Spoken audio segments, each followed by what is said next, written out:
नमस्कार, स्वागत है आपका। आप देख रहे हैं द न्यूज और मैं रानी गुप्ता आपके साथ। क्या लोकसभा चुनाव 2024 से पहले देश में नागरिकता संशोधन अधिनियम लागू कर दिया जाएगा? जी हां, इस वक्त बड़ी खबर सामने आ रही है। आपको बता दें कि केंद्र सरकार सोमवार को नागरिकता संशोधन कानून की अधिसूचना जारी कर सकती है। दरअसल मीडिया में सूत्रों के हवाले से बड़ी खबर सामने आ रही है। कहा यह जा रहा है कि सरकार ने सीए नोटिफिकेशन जारी करने की पूरी तैयारी कर ली है और इस कानून के आने के बाद 3 पड़ोसी देशों के अल्पसंख्यकों को तेजी से भारतीय नागरिकता मिल सकेगी। दरअसल गृह मंत्री अमित शाह ने कुछ दिन पहले ही ये कहा था कि इस बात को लेकर के कोई कंफ्यूजन नहीं होनी चाहिए कि देश में नागरिकता कानून लागू होगा या नहीं होगा। लेकिन अब इस बीच बड़ी खबर सामने आ रही है कि आज यानी कि सोमवार के दिन ही इस कानून को लेकर के नोटिफिकेशन जारी कर दिया जाएगा। बस कुछ ही घंटों का इंतजार है,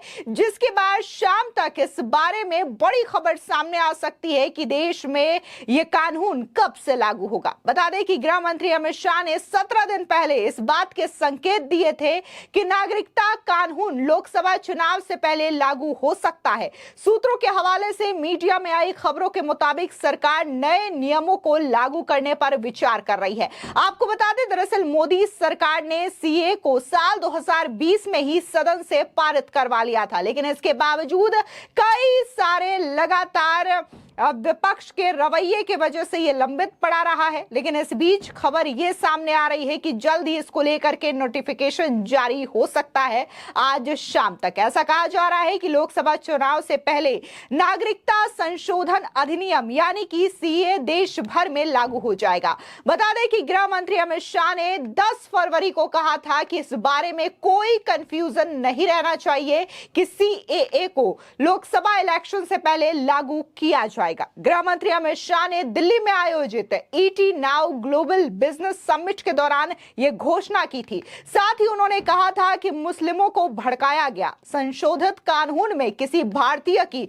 नागरिकता छीनने का प्रावधान ही नहीं है। बता दें कि नागरिक संशोधन अधिनियम 2020 में ही संसद में पारित हो चुका है। सरकार इसे आगामी लोकसभा चुनाव से पहले नोटिफाई करेगी। सरकार का कहना है कि सीए दूसरे देशों के शरणार्थियों को नागरिकता देने के लिए बनाया गया है, ना कि किसी की नागरिकता छीनने के लिए। इसे लेकर देश में खासकर मुस्लिम समुदाय को भड़काया जा रहा है। सीए से किसी भारतीय की नागरिकता को संकट नहीं होने वाला है, यानी कि उनकी नागरिकता बरकरार रहेगी। इस अधिनियम में ऐसा कोई प्रावधान नहीं है। सीए तो बांग्लादेश और पाकिस्तान से लौटने वाले शरणार्थियों को नागरिकता देगा जो अत्याचारों के चलते भारत लौट करके आएंगे। अब ऐसे में सवाल उठता है कि आखिर सीए यानी कि नागरिकता संशोधन कानून है क्या? तो आपको बता दें कि नागरिकता संशोधन अधिनियम नरेंद्र मोदी सरकार के द्वारा संसद में पेश किया गया था। इसमें गैर मुस्लिम शरणार्थियों जैसे कि हिंदू, सिख, जैन, बौद्ध, पारसी और ईसाई को भारतीय नागरिकता देने का प्रावधान है। इसके दायरे में वे सभी शरणार्थी आएंगे जो कि 31 दिसंबर साल 2014 से पहले बांग्लादेश, पाकिस्तान और अफगानिस्तान से लौटकर भारत में बस गए थे। दिसंबर 2019 में सीए के संसद में पास होने के बाद देश भर में मुस्लिम समुदाय ने बड़े पैमाने पर विरोध प्रदर्शन किया था। आपको बता दें कि 11 दिसंबर 2019 को राज्यसभा में नागरिकता संशोधन विधेयक 2019 सीएबी के पक्ष में 125 और खिलाफ में 99 वोट पड़े थे। 12 दिसंबर 2019 को इसे राष्ट्रपति की मंजूरी मिल गई। देश भर में भारी विरोध के बीच बिल दोनों सदनों में पास होने के बाद यह कानून की शक्ल ले चुका था। इसे गृह मंत्री अमित शाह ने 9 दिसंबर को लोकसभा में पेश किया था। वहीं साल 2016 में नागरिकता संशोधन विधेयक 2016 सीए पेश किया गया था। इसमें 1955 के कानून में कुछ बदलाव किया जाना था। ये बदलाव थे भारत के 3 मुस्लिम पड़ोसी देश यानी कि बांग्लादेश, पाकिस्तान और अफगानिस्तान से आए गैर मुस्लिम शरणार्थियों को नागरिकता देना। 12 अगस्त 2016 को इसे संयुक्त संसदीय कमेटी के पास भेजा गया।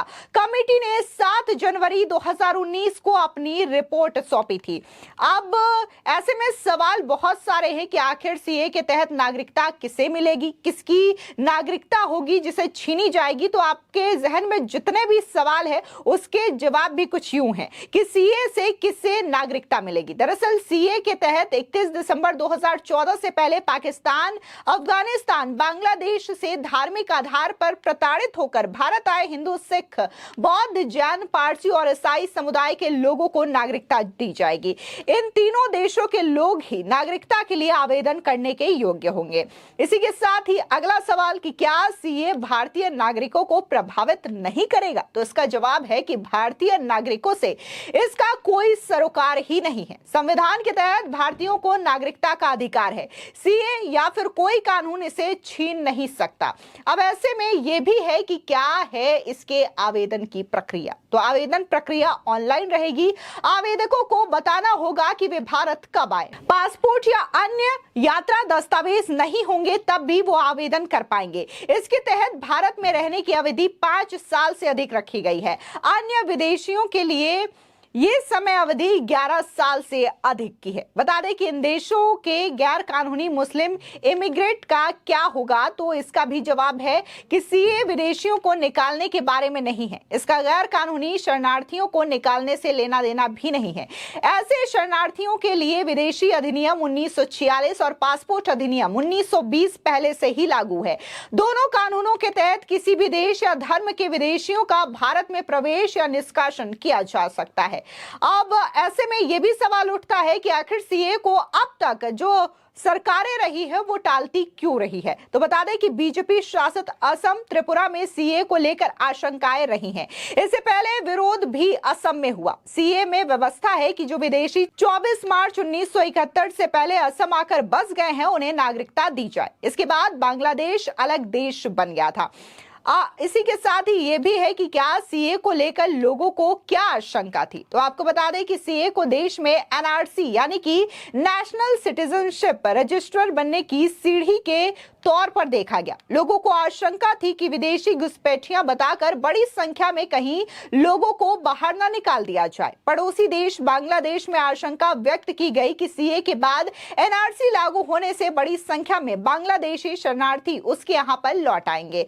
और आपको बता दें कि नागरिकता अधिनियम 1955 के तहत 9 राज्यों के 30 से अधिक जिला मजिस्ट्रेट और गृह सचिवों को नागरिकता देने के लिए अधिकार दिए गए हैं। और ये राज्य है गुजरात, राजस्थान, मध्य प्रदेश, छत्तीसगढ़, हरियाणा, पंजाब, यूपी, दिल्ली और महाराष्ट्र। बता दें कि लोकसभा में आने से पहले ही यह बिल विवाद में रहा है, लेकिन जब यह कानून बन करके गया तो उसके बाद इसका विरोध और भी ज्यादा तेज हो गया। दिल्ली के कई इलाकों में इसके खिलाफ प्रदर्शन किए गए। 23 फरवरी 2020 की रात जाफराबाद मेट्रो स्टेशन पर भीड़ के इकट्ठा होने के बाद यहां पर हिंसा भी देखने को मिली थी और यह हिंसा दंगों में तब्दील हो गई थी। कानून के विरोध में 50 से ज्यादा लोगों की जान तक जा चुकी है और बाकायदा इसको लेकर के प्रोटेस्ट भी देखने को मिला, क्योंकि यहां पर लोगों को भड़काया गया और यहां पर लोगों को यह तक कहा गया कि भारत में कई सारे लोगों की नागरिकता छीनी जा सकती है। लेकिन इस कानून के तहत ऐसा कुछ भी नहीं है, बल्कि जो बाहर से